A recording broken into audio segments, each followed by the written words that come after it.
آپ کہہ لیں کہ اس کے ملتے جلتے معاملات میں کیا ہوتا ہے. اب اگر ہم سول سروسز ایکٹ کو لے لیں, سول سروس ڈسپلن رولز ہیں وہ بھی لے لیں, ان کو اگر دیکھیں تو کوئی بھی اگر سول سرونٹ جو ہے, سرکاری ملازم جو ہے, اگر اس کو سرکاری ملازمت سے ڈسمس کر دیا جائے, یعنی انہیں کو ڈی سیٹ کر دیا جائے, ڈسمس کر دیا جائے, تو ایسی صورت میں ایک سزا تو اس کو وہ ملے گی کہ وہ سروس سے نکل گیا, ٹھیک ہے, اس کی تنخواہ بند ہو گئی اور وہ گھر بیٹھ گیا. دوسرا اس کے اوپر قدرن یہ ہے کہ وہ پھر ساری عمر جو ہے کوئی سرکاری ملازمت نہیں کر سکتا, کوئی سرکاری عہدہ قبول نہیں کر سکتا, تو یہ ڈسکوالیفیکیشن ہے. تو اگر اس کو ہم اس سے ملائیں, کیونکہ جو رکن اسمبلی ہوتا ہے وہ پبلک سرونٹ تو ہوتا ہے نا, ان کو ہم سرکاری ملازم نہیں کہتے لیکن پبلک سرونٹ تو ہے وہ, اور پبلک سرونٹ جو ہے اگر وہ کسی مسکنڈکٹ کی وجہ سے, چونکہ مسکنڈکٹ ہی میں اس کو ٹریٹ کروں گا کہ پارٹی پالیسی کی وائلیشن کی جائے, یعنی یہ اسی طرح جیسے سول سرونٹ جو ہے کسی لافل آرڈر جو ہے اس کی وائلیشن کرے, یا کہ کوئی ان سے ریلیٹڈ جو پالیسی ہے گورنمنٹ کی ملازمین کے لیے اس کی وائلیشن کرے, تو وہ مس کنڈکٹ کہلاتی ہے. اسی طرح یہ بھی مس کنڈکٹ کے زمرے میں آ جائیں گے, یہ جو ایم این اے ہوں گے یا رکن اسمبلی ہوں گے, اور اگر یہ ڈی سیٹ ہو جاتے ہیں جیسے سرکاری ملازم ڈسمس ہو جاتا ہے, تو اسی طرح یہ بھی تاحیات ابھی تک جو میں سمجھ سکا ہوں یہ الیکشن کے لڑنے کے لیے نااہل ہو جائیں گے, جسے سرکاری ملازم جو ہوتا ہے تاحیات گورنمنٹ سروس دوبارہ نہیں کر سکتا. تو میرا خیال ہے کہ یہ جو سوال تھا حبیب اکرم صاحب کا وہ میں نے جواب دے دیا ہے, اور اس کے ساتھ ساتھ باقی کئی لوگوں کا بھی یہ سوال ہوگا اس کے اوپر. اچھا, اب آ گیا کہ جی اس نے جو وائلیشن کی, تو وائلیشن کرنے کے بعد وہ پھر اس کے خلاف کارروائی ہوگی, ووٹ اس کا کنسیڈر ہو جائے گا. اب ہم اس کو لا میں کہتے ہیں کہ جی کنسیکوینشل افیکٹ جو ہے اس کے ووٹ کی وجہ سے جو نیگیٹو کنسیکوینشل افیکٹ ہے وہ ہو گیا ہے. اگر اس کو ووٹ ڈالنے دیا جائے, اس کا ووٹ کاؤنٹ بھی کر لیا جائے, تو ایسی صورت میں کیا ہوگا, ایسی صورت میں وہ عدم اعتماد کی تحریک تو منظور ہو گئی, پرائم منسٹر اور کیبنٹ تو گھر چلی گئی, ٹھیک ہے نا, تو اس کا نقصان تو ہو گیا.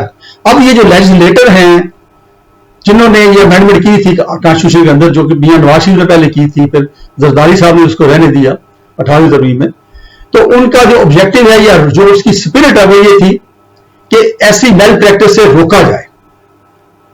تو اگر اس کا ووٹ کاؤنٹ ہو جانا ہے تو میل پریکٹس تو دنیا میں روکی گئی, پھر تو اس کا نقصان تو ہو گیا, ایک چیز ہو. دوسری یہ ہے جس کے اندر میرا حبیب اکرم صاحب جو دوست تھا انہوں نے ذکر کیا, لیکن میں اس کو مزید وضاحت کر دیتا ہوں کہ آپ دیکھیے کہ جب بھی کوئی شخص کسی جگہ پہ پایا جائے اور احتمال ہو, لگتا ہو کہ ایک جرم کرنے والا ہے, یعنی مثال کے طور پر ایک عام آدمی ہے, کلرک ہے,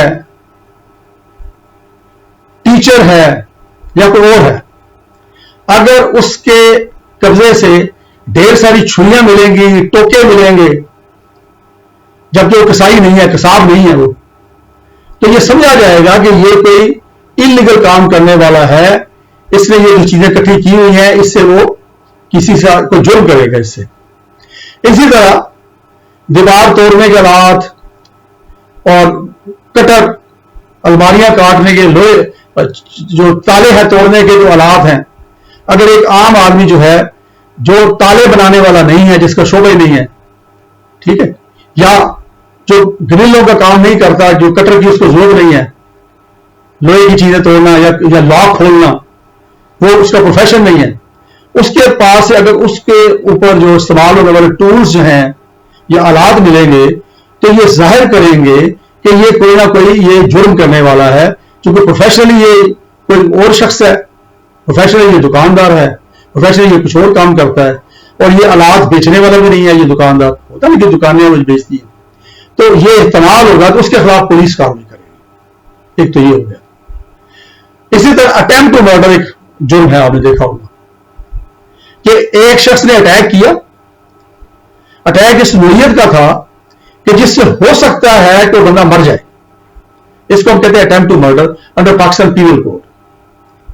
اب ایسی صورت میں بھی اسے اٹیمپٹ کی، بندہ مرا نہیں، ٹانگ پہ چوٹ لگی، کسی اور جگہ پہ لگی، لیکن بچ گیا، تو جرم اس نے کر دیا. اٹیمپٹ ٹو مرڈر کا کیس ہوگا، بڑا سخت کیس ہوتا ہے، وہ بہت بڑی سزا ہوتی ہے اس کے اندر.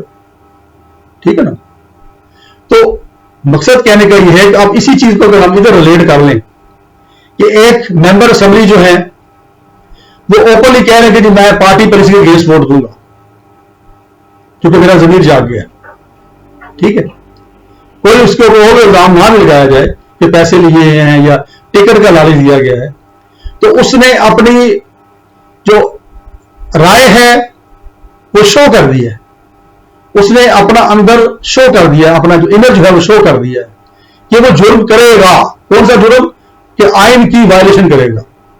اور آئین کے اندر لکھا ہوا ہے کہ کوئی بھی ممبر اسمبلی جو ہے اپنی پارٹی پالیسی سے ہٹ کے یہ 3-4 صورتوں میں ووٹ ریکاسٹ کر سکتا. تو اس کا مطلب اس نے اعلان کر دیا کہ وہ آئین کو وائلیٹ کرے گا.